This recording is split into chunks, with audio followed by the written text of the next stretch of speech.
ഉമ്മയില്ലാത്ത ലോകം വലിയ രസമൊന്നുമില്ല കേട്ടോ. അപ്പൊ ഉമ്മ കബർന്ന് പറയുന്നുണ്ടാവും, മോനെ ഞാനില്ലെങ്കിലും നിന്റെ പെരുന്നാൾ പൊലിമക്ക് ഒരു കുറവും വരുത്തരുത് കേട്ടോ. പെരുന്നാൾ ദിവസങ്ങളിൽ അത്തറിന്റെ സുഗന്ധം ഏറ്റവും കൂടുതൽ നിറയുന്ന സ്ഥലം ഏതാണെന്നറിയോ?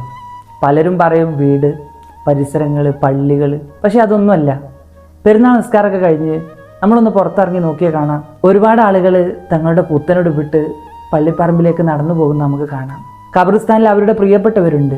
ഒരുപക്ഷെ അവരുടെ ഉമ്മയെ കാണാൻ, ഉപ്പയെ കാണാൻ, ആങ്ങളെ പെങ്ങളെ കാണാൻ, അത്രമേൽ പ്രിയപ്പെട്ടവരെ കാണാൻ വേണ്ടിയിട്ടാണ് അവർ പോകുന്നത്. നിശബ്ദമായ അന്തരീക്ഷത്തിൽ ചെറിയ ചെറിയ കണ്ണീരുകളും തേങ്ങലുകളും നമുക്ക് കേൾക്കാൻ പറ്റും.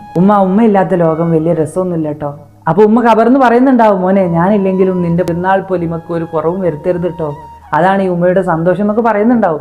ഉപ്പ, നിങ്ങളില്ലാത്ത ആ വീട് പഴയ സുഖമൊന്നുമില്ല. അങ്ങനെ തുടങ്ങി ഒരു കാലത്ത് തന്റെ ഏറ്റവും പ്രിയപ്പെട്ടവർ പെരുന്നാളിനെ പൊലിമയാക്കി മാറ്റിയിരുന്ന ആളുകൾ പള്ളിക്കാട്ടിൽ കടക്കുമ്പോൾ ഉണ്ടാകുന്നൊരു മനസ്സിനുള്ള ഒരു വേദന ഉണ്ട്. കണ്ണീരോടെ മടങ്ങുന്ന ഒരുപാട് മനുഷ്യരെ നമുക്ക് കാണാം അവിടെ. സുഗന്ധം മാത്രമല്ല, ഒരുപാട് ഓർമ്മകളുടെ സമുദ്രമാണ് അവിടെ അലയടിക്കുന്നത്.